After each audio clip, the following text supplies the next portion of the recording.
जय हिंद बच्चों। आइए एक बहुत ही मजेदार कहानी पढ़ें। इसका नाम है the tiger king.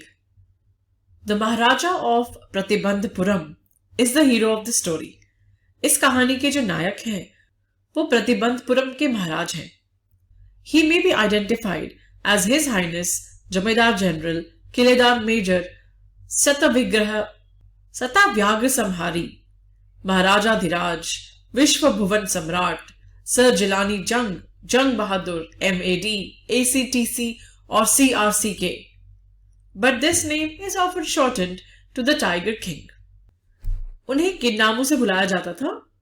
His highness यानी महामहिम जमींदार जनरल किलेदार मेजर सतव्याग्र संहारी, सत यानी के 100, व्याघ्र यानी के बाघ, संहारी यानी के मारने वाले, तो 100 बाघों को मारने वाले, महाराजाधिराज विश्व भुवन सम्राट सर जिलानी जंग बहादुर।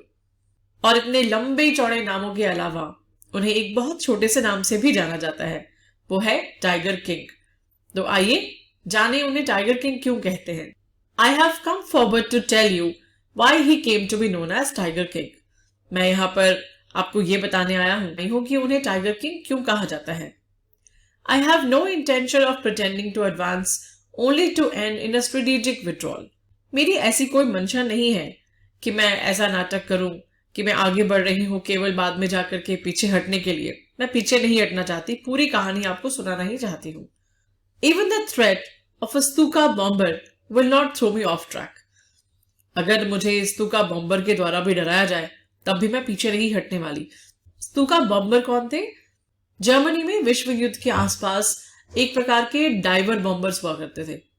छोटे साइज के एयरक्राफ्ट जिनको केवल एक व्यक्ति ही चलाया करता था, वो स्तूका बॉम्बर हुआ करते थे।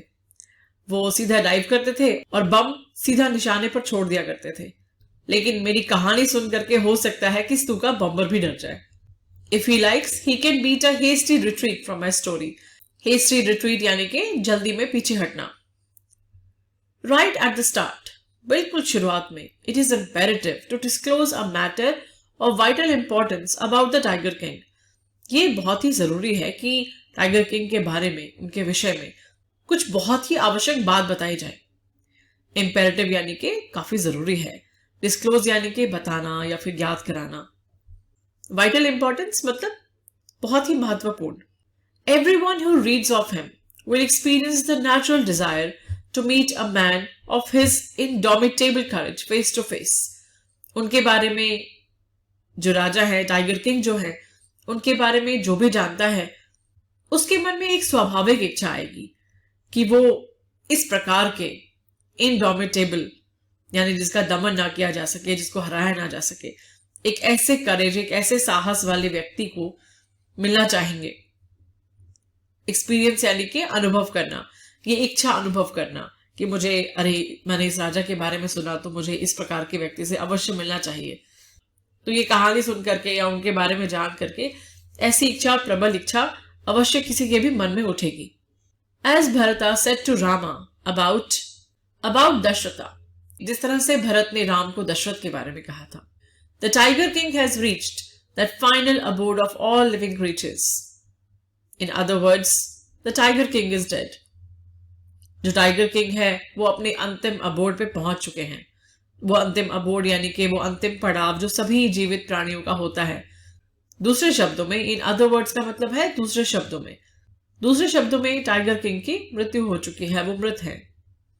The manner of his death is a matter of extraordinary interest. जिस प्रकार से उनकी मृत्यु हुई, मैनर ऑफ हिज डेथ, जिस प्रकार से उनकी मृत्यु हुई वो एक बहुत ही असाधारण तरीके से हुई। एक्स्ट्रॉर्डिनरी यानी कि असाधारण। It can be revealed only at the end of the tale. और उनकी मृत्यु किस प्रकार हुई ये केवल इस कहानी के अंत में ही बताया जा सकता है, शुरुआत में नहीं बताया जा सकता। The most fantastic aspect of his demise was that as soon as he was born, astrologers had foretold that one day the Tiger King would actually have to die। अब उनकी मृत्यु का जो सबसे अधिक मजेदार एस्पेक्ट था यानी कि मजेदार पक्ष था वो ये था, डिमाइस मतलब मृत्यु, वो ये था कि जैसे ही उनका जन्म हुआ, एस्ट्रोलॉजर्स यानी कि जो ज्योतिषी होते हैं, ज्योतिषियों ने भविष्यवाणी की, फोरटोल्ड यानी भविष्यवाणी करना, उन्होंने भविष्यवाणी की एक दिन टाइगर किंग को मरना ही पड़ेगा, उनकी मृत्यु होगी ही। The child will grow up to become the warrior of warriors, hero of heroes, champion of champions. जो ये बच्चा है, उन्होंने भविष्यवाणी की कि बड़ा होकर के ये वॉरियर्स ऑफ वॉरियर बनेगा, यानी वीरों का भी वीर, हीरो ऑफ हीरोज यानी नायकों का भी नायक, चैंपियन ऑफ चैंपियंस, चैंपियनों का भी चैंपियन बनेगा। But they bit there lips and swallowed hard. लेकिन ये बात बताते हुए बड़ी मुश्किल हुई उन्हें। उन्होंने अपने होंठ दबाए और अपने आप को बड़ी मुश्किल से काबू किया और बोला, When compelled to continue, the astrologers came out with it. जब उन्हें बहुत बाध्य किया गया, कंपेल्ड यानी कि बाध्य करना, जब उन्हें बताने के लिए बहुत बाध्य किया गया तो ज्योतिषियों ने इस बारे में बताया। और क्या कहा उन्होंने? This is a secret which should not be revealed at all.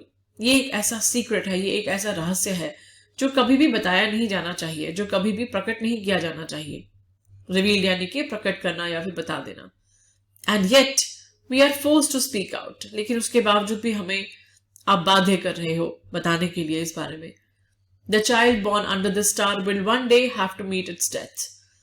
जो बच्चा इस नक्षत्र में पैदा होता है, एक दिन उसको मृत्यु को प्राप्त होना ही होता है। अंडर द स्टार का मतलब है उस नक्षत्र के नीचे। At that very moment a great miracle took place. और बिल्कुल उसी पल एक बहुत बड़ा चमत्कार हो गया। मिरेकल मतलब चमत्कार, मोमेंट यानी कि पल। An astonishing phrase emerged from the lips of the 10-day-old Jilani Jung Jung बहादुर। एक बहुत ही आश्चर्यजनक वाक्यांश उस बच्चे के मुंह से निकला। और उसने क्या कहा? उसने कहा, ओ वाइज प्रॉफिट्स, ओ बुद्धिमान भविष्यवक्ताओं। Everyone stood transfixed in stupefaction. और उस 10 दिन के बच्चे के मुंह से निकली हुई इस बात को सुन करके सभी स्तब्ध रह गए। स्टुपेफैक्शन मतलब स्तब्ध हो जाना, ट्रांसफिक्स्ड एकदम रुक सा जाना, जैसे कि ठिठक जाना या फिर हैरान हो जाना कि ये 10 दिन का बच्चा, इसके मुंह से कैसे आवाज निकल रही है। They looked wildly at each other and blinked. उन्होंने उन सब ने एक दूसरे की तरफ बिल्कुल भौचक्के होकर देखा and blinked और अपनी आंखें झपकाई। blinked का मतलब झपकाना, पलकें झपकाना। O wise prophets, it was I who spoke. ओ बुद्धिमान भविष्यवक्ताओं, ये मैं हूं जो बोल रहा हूं। This time there was no grounds for doubt. और इस बार तो शक की गुंजाइश रह ही नहीं गई, क्योंकि उन्होंने उस बच्चे को फिर से बोलते हुए सुना। It was the infant born just 10 days ago who had enunciated the words so clearly. ये वो इन्फेंट था, इन्फेंट यानी दूधमुहा बच्चा, दूधमुहा बच्चा जो बस 10 दिन पहले पैदा हुआ था, जिसने इन शब्दों का उच्चारण किया था, वो भी इतने साफ तौर से। The chief astrologer took off his spectacles and gazed intently at the baby. जो मुख्य ज्योतिषी थे, उन्होंने अपना चश्मा उतारा, स्पेक्टिकल्स यानी चश्मा, and gazed intently at the baby, और बहुत ही ध्यान से उस बच्चे की तरफ देखा। All those who are born one day will have to die. जो भी लोग जन्म लेते हैं, एक दिन तो उनको मरना ही होता है। We don't need your predictions to know that. ये बात जानने के लिए हमें आपकी भविष्यवाणी नहीं चाहिए। Prediction यानी भविष्यवाणी। There would be some sense to it if you could tell us the manner of that death. आपकी बात का ज्यादा मतलब तब होगा यदि आप हमें ये भी बता सकें कि वो मृत्यु होगी किस प्रकार। Manner of that death यानी कि किस प्रकार से मृत्यु होगी। The royal infant uttered these words in his little squeaky voice. जो रॉयल इन्फेंट है, जो शाही बच्चा है, उसने ये शब्द बोले अपनी स्क्वीकी आवाज में। स्क्वीकी यानी बच्चों वाली छोटी सी आवाज में बोले। The chief astrologer placed his finger on his nose in wonder. Chief astrologer जो थे, जो मुख्य ज्योतिषी थे, उन्होंने अपनी नाक पे उंगली रख ली। वो बिल्कुल हैरान से रह गए, बिल्कुल विस्मित हो गए। A baby barely 10 days old opens its lips in speech. एक बच्चा जो केवल 10 दिन का है, वो अपने होठों से इस प्रकार की बातें करता है। Not only that, ना सिर्फ वो, it also raises intelligent questions. वो बहुत ही बुद्धिमानी भरे प्रश्न भी पूछता है। Incredible. ये तो कमाल की बात है। Incredible. Rather like the bulletins issued by the War Office than facts. वो तो ऐसी बुद्धिमानी की बातें करता है जैसे कि वॉर के टाइम पर हम लोग बुलेटिन जारी करते हैं, यानी कि जो मुख्य खबरें बताई जाती हैं जंग के दौरान। The chief astrologer took his finger off his nose and fixed his eyes upon the little prince. मुख्य ज्योतिषी ने अपनी उंगली अपने नाक पे से हटाई और अपनी आंखें उस छोटे राजकुमार के ऊपर गढ़ा दी। The prince was born in the hour of the bull. जो राजकुमार है वो आवर ऑफ द बुल में पैदा हुआ था, यानी कि बैल के समय में पैदा हुआ था। ये नक्षत्र और ज्योतिष की भाषा में है। The bull and the tiger are enemies. बैल और टाइगर दोनों एनिमीज हैं। एनिमीज यानी कि आपस में दुश्मन है। Therefore, death comes from the tiger, he explained. इस कारण से जो मृत्यु है वो टाइगर के हाथों होगी, उन्होंने एक्सप्लेन किया। तो ये 10 दिन के नन्हे से राजकुमार ने प्रश्न पूछे और ज्योतिषी ने भविष्यवाणी की। अब ये भविष्यवाणी कितनी सच होती है, ये राजा बड़ा होकर क्या करता है, ये हम अगले वीडियोस में जानेंगे। इस वीडियो को यहीं रोकते हैं। धन्यवाद। अपने पाठ के बाकी वीडियोस देखने के लिए गूगल प्ले स्टोर से मोबाइल एप्लीकेशन डाउनलोड कीजिए विद्यासार।